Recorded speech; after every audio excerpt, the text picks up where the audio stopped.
Ce matin à 9h33, heure de l'Est, mon bureau a reçu une notification officielle majeure. L'équipe juridique de Melania Trump a décliné notre accord de coopération. Cet accord aurait permis d'obtenir un témoignage crucial pour réduire la peine potentielle d'Ivanka Trump dans l'affaire de fraude fédérale. Melania a dit non, changeant ainsi le cours de cette enquête. À peine 17 minutes après cette notification, de nouvelles preuves ont commencé à affluer sur mon bureau.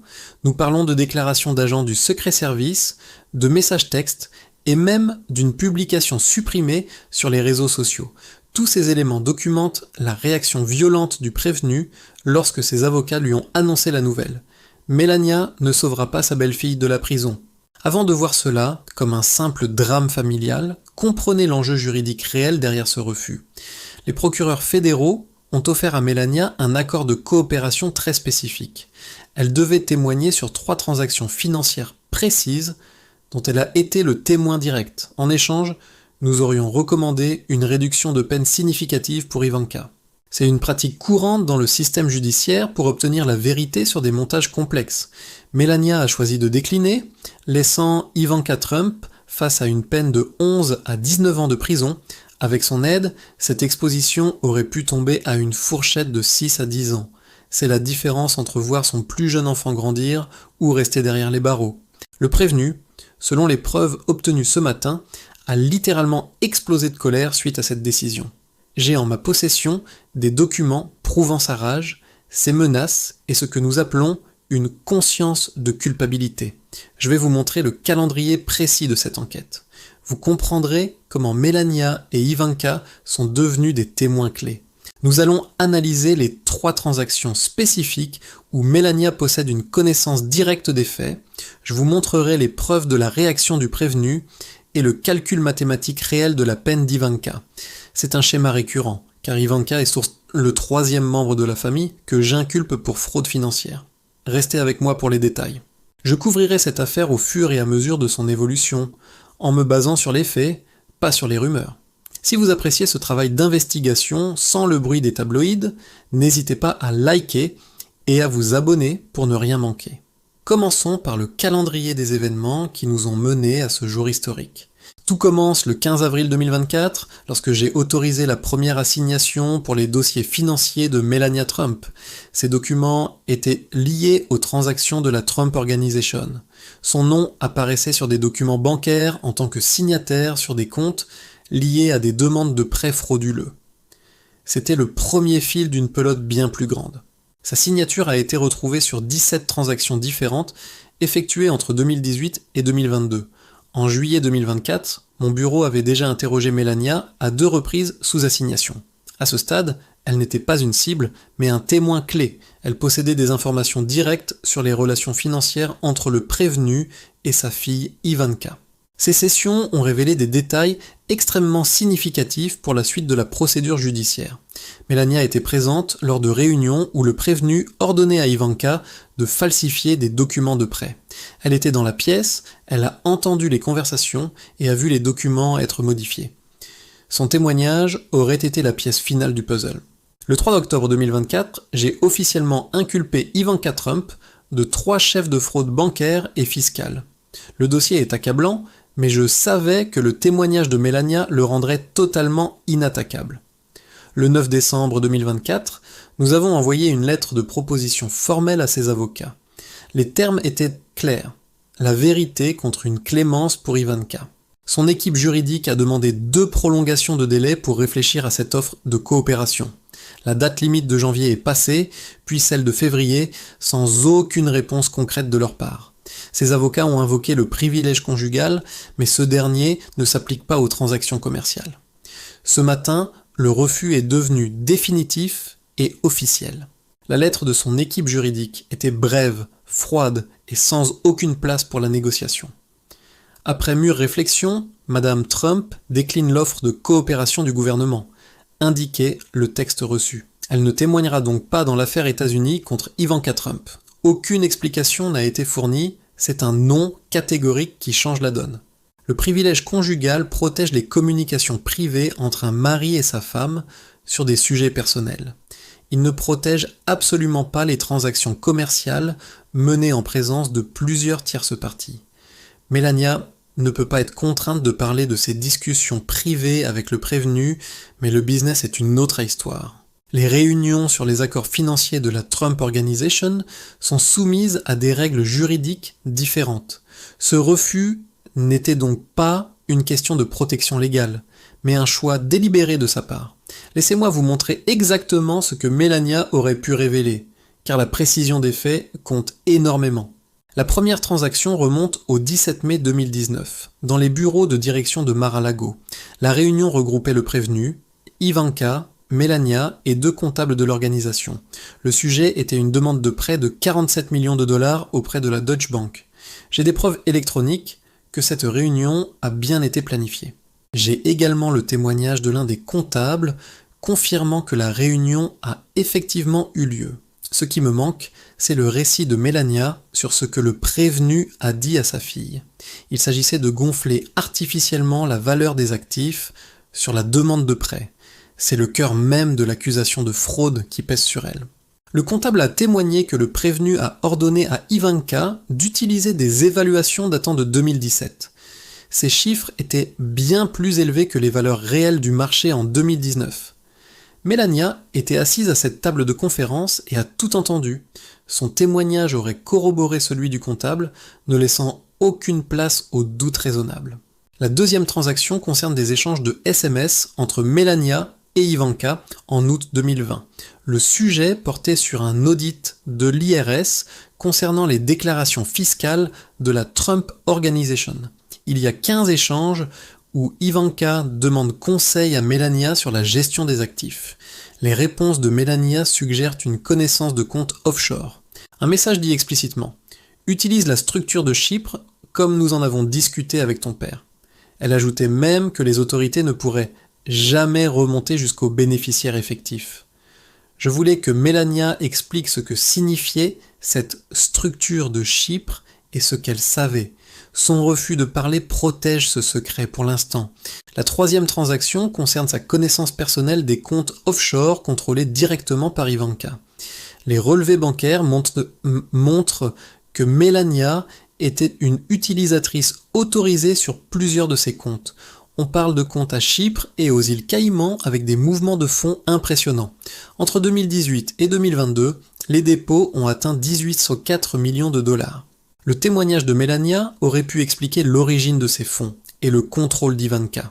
Dans le langage juridique, on appelle cela un témoignage de corroboration, essentiel pour un verdict. J'ai déjà les documents, les emails, les relevés bancaires et les messages textes compromettants. Mais le témoignage d'un membre de la famille est bien plus puissant devant un jury. Cela élimine le doute raisonnable en confirmant que les documents reflètent la stricte vérité des faits. J'ai poursuivi Paul Manafort par le passé et les messages de sa fille sont devenus des preuves. Les dynamiques familiales ne protègent pas des crimes financiers et ce cas ne fera pas exception. Voyons maintenant la réaction du prévenu face à ce refus de témoigner. Ce matin à 10h15, un agent du Secret Service a déposé une déposition de témoin volontaire à mon bureau. Il décrit un appel téléphonique intercepté entre le prévenu et son avocat principal vers 9h52. Le prévenu se trouvait dans sa résidence de Mar-a-Lago lorsqu'il a appris la nouvelle. L'agent, posté à quelques mètres, a entendu les éclatants de voix. Mélania trahit cette famille. Elle se range du côté de Smith contre sa propre fille, aurait crié le prévenu. L'appel a duré environ 4 minutes avec une escalade de volume et de vulgarité notable. À la fin de la conversation, le prévenu aurait jeté son téléphone contre le mur avec rage. C'est un élément de preuve accablant provenant d'un officier fédéral. Le deuxième élément est une série de SMS entre le prévenu et son fils, Eric Trump, à 11h03. Le message adressé à Eric est clair. « Fais comprendre à ta mère ce que signifie la loyauté ». Il ajoute qu'Ivanka risque la prison à cause du silence de Mélania dans cette affaire. La réponse d'Eric a été courte, promettant de lui parler rapidement. Le prévenu a répondu « Parler ne suffira pas, elle doit savoir qu'il y a des conséquences ». J'ai traité des affaires de crime organisé où la pression familiale est devenue une preuve d'obstruction. Ce schéma de rage immédiate, suivi de pression sur les proches, est ce qu'on appelle la conscience de culpabilité. C'est un comportement typique des accusés. Le troisième élément est une publication sur Truth Social, publiée à 11h27, puis supprimée 17 minutes plus tard. Trop tard, car des captures d'écran ont été réalisées et préservées pour le dossier d'accusation. Le message parlait de femmes déloyales qui font passer les procureurs avant la famille. Il concluait que certaines personnes préféraient leur peau à celle de leurs enfants. En justice, ces réactions prouvent que l'accusé sait qu'il est en tort et qu'il panique. Si le témoignage de Melania était faux ou non pertinent, pourquoi une telle explosion de colère? Pourquoi mettre la pression sur son fils Eric ou poster des messages menaçants en ligne? J'ai construit des dossiers contre des chefs de clan et je reconnais ce comportement. Dites-moi en commentaire si vous pensez que cette réaction prouve sa culpabilité ou si c'est de la frustration. Je suis curieux de connaître votre avis sur ce comportement familial sous haute tension. Analysons maintenant le temps de prison réel qu'Ivanka Trump risque dans les prochains mois. C'est ce calcul qui rend le refus de Melania si lourd de conséquences. Pour les 3 chefs de fraude bancaire, la loi fédérale prévoit jusqu'à 30 ans par chef d'accusation. Cependant, les juges utilisent des formules mathématiques basées sur la gravité de l'infraction commise. Pour une fraude dépassant 10 millions de dollars avec dissimulation, la fourchette est de 8 à 12 ans. Ces peines sont généralement confondues, mais restent extrêmement lourdes. S'ajoutent à cela 2 chefs de fraude fiscale, qui ajoutent entre 2 et 4 ans au dossier. Enfin, le chef de complot pour fraude peut entraîner une peine supplémentaire de 1 à 3 ans. Les juges fédéraux cumulent souvent ces fourchettes lorsque les actes sont distincts bien que liés. Le calcul total pour Ivanka se situe donc entre 11 et 19 ans de prison. C'est ici que le témoignage de Melania aurait pu tout changer pour l'avenir de sa belle-fille. Sous les directives fédérales, l'aide substantielle d'un proche peut entraîner une dérogation à la baisse. Cela représente généralement une réduction de peine allant de 20% à 40% selon le juge. Le témoignage de Melania aurait pu faire tomber la peine à 6 ou 10 ans. Sans cette coopération, je recommanderais la fourchette haute, soit 16 à 19 ans de prison ferme. Il n'y a aucune acceptation de responsabilité, aucun facteur atténuant et maintenant aucun témoin de défense. Les juges suivent ces recommandations dans environ 85% des cas au niveau fédéral. Il n'y a pas de libération conditionnelle dans le système fédéral américain actuel. Une peine de 16 ans signifie qu'Ivanka purgera au minimum 13 ans et demi derrière les barreaux. Prenons un peu de recul pour observer le schéma global de cette entreprise criminelle familiale. Ivanka est le 3e membre de la famille Trump que j'inculpe dans ces montages financiers. Ce n'est pas de l'acharnement, c'est le résultat direct des preuves accumulées. Le prévenu lui-même est inculpé de 34 chefs de fraude commerciale et d'obstruction à la justice. On y retrouve la même structure organisationnelle utilisant les ressources de l'entreprise pour commettre des fraudes. Donald Trump Jr. est également inculpé d'évasion fiscale et de blanchiment d'argent via des sociétés écrans. La méthodologie est identique, compte offshore et fausses déclarations à l'IRS. Pour Ivanka, on retrouve les mêmes banques, les mêmes années fiscales et le même mode opératoire. Tous les 3 ont falsifié des documents financiers pour tromper les banques ou les agences gouvernementales. Ils ont utilisé l'infrastructure de la Trump Organization pour faciliter ces stratagèmes de manière coordonnée. C'est ce que la justice appelle une entreprise criminelle continue. Lorsqu'une famille opère ainsi, les procureurs peuvent démontrer un schéma de criminalité organisé et structuré.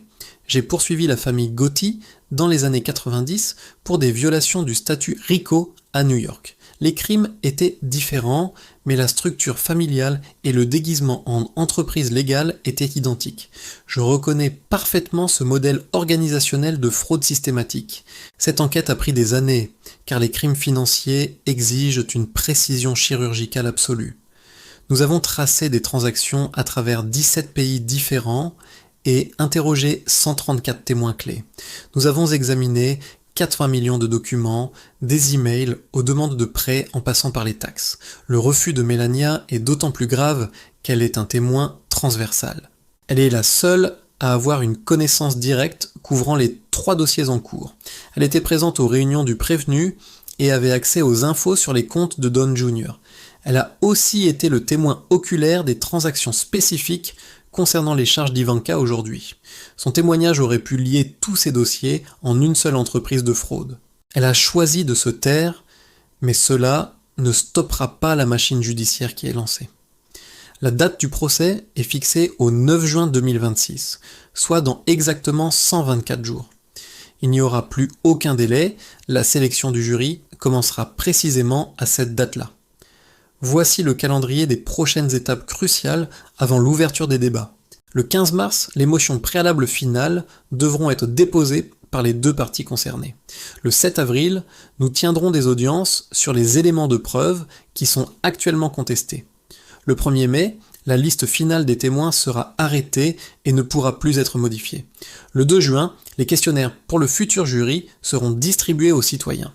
Après la sélection du jury, les déclarations liminaires suivront le 12 juin pour lancer le procès.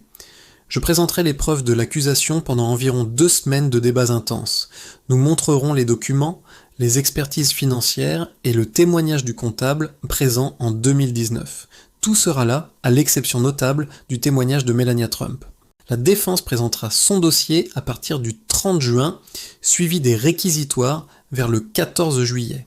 Le refus de Melania m'oblige à m'appuyer entièrement sur les documents et ils sont accablants. Les relevés bancaires montrent les évaluations gonflées et les emails documentent les instructions frauduleuses. Le papier ne ment pas.